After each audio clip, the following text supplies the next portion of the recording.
Hello everyone from Bailakuppe, Karnataka, which is the second largest Tibetan settlement in India. Bailakuppe is not just an ordinary tourist destination.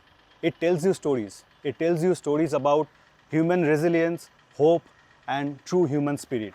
So let's come and explore Bailakuppa.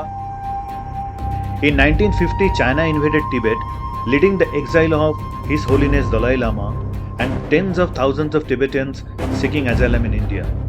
The Indian Prime Minister at the time, Pandit Jawaharlal Nehru, offered support for establishing refugee settlements across India. Currently, there are 40 such settlements in India, playing a vital role preserving Tibetan heritage and promoting Tibetan identity. This shopping arcade run by the Tibetan families. So they have had very hard life after coming from Tibet. They try to settle themselves here in India. Obviously there was a difference of culture, there was a difference of language and climate, but somehow they thrived. They are doing good business, and at the same time they never give up the fight for their motherland. And I believe every Tibetan aspires to go back to their holy land, their motherland someday, and I hope their wish is fulfilled.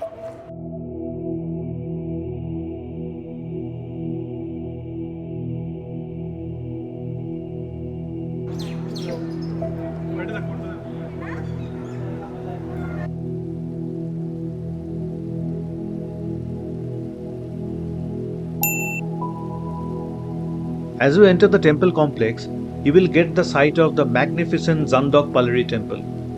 Zandok Palari, or the gorgeous copper-colored mountain, is the manifestation of the celestial paradise of Guru Rinpoche or Padmasambhava, and you will be drawn to the huge picture of His Holiness the Third Drubwang Penor Rinpoche. His Holiness was not only the founder of this Namdruling monastery, but also a revered spiritual leader of Paliul tradition. After his parinirvana in 2009, a relic stupa was built here, which is visited by hundreds of thousands of devotees every year. Though I could take pictures, but videography was not allowed inside the temple chambers.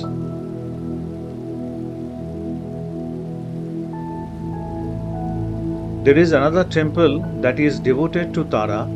Tara is a special meditation figure who is highly respected in the Tibetan branch of Vajrayana Buddhism. People focus on Tara to cultivate important qualities within themselves and to learn about different teachings both on the outside and within themselves.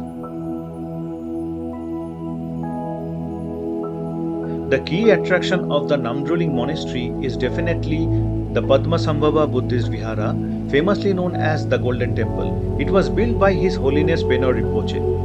The temple follows the Tibetan tradition and has beautiful paintings and sculptures.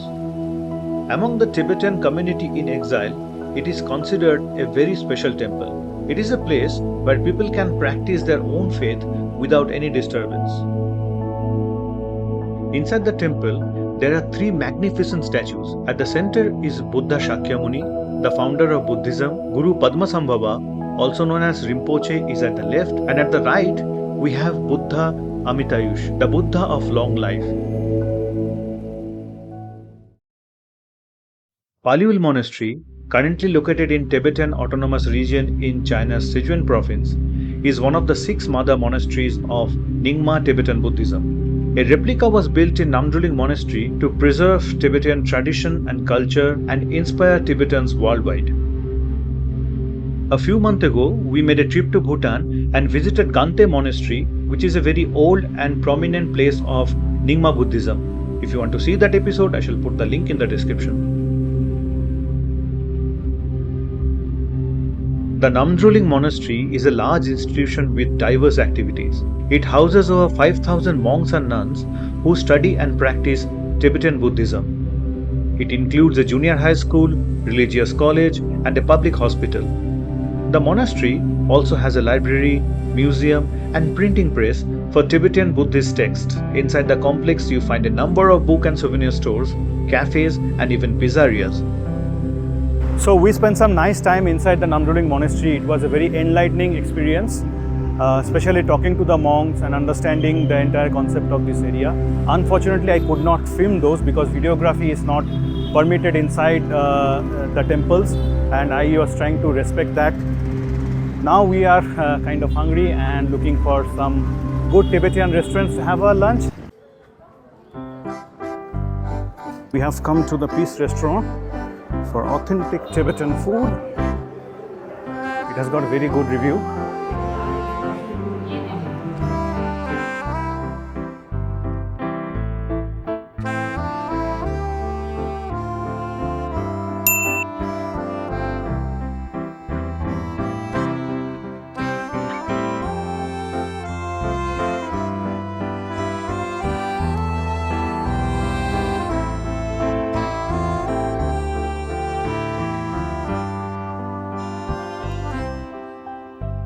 So we ordered a lot of food. Here is tingmo, which is Tibetan bun. Then we have Chinese chop suey. We have chicken momo, chicken fried rice, and this is emadatsi. Huh? But this emadatsi looks completely different from what we had in Bhutan just a couple of months ago. I hope it tastes good. So this tingmo is something new I'm trying. It is a soft bun.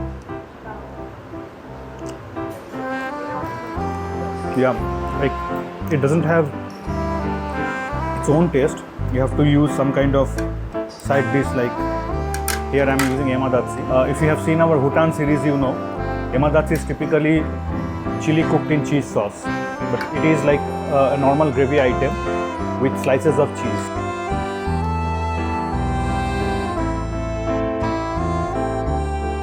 So friends, we spent some nice time here at Bailakuppe, visited the beautiful monastery, explored the area, tried some very good Tibetan food, and now it is time to go to Coorg, where we are going to spend next 3 days. I hope you have enjoyed this episode. If so, give it a like. Don't forget to comment, and don't forget to subscribe to my channel if you want to explore India and other parts of the world with me. Until we meet again, stay safe and stay happy.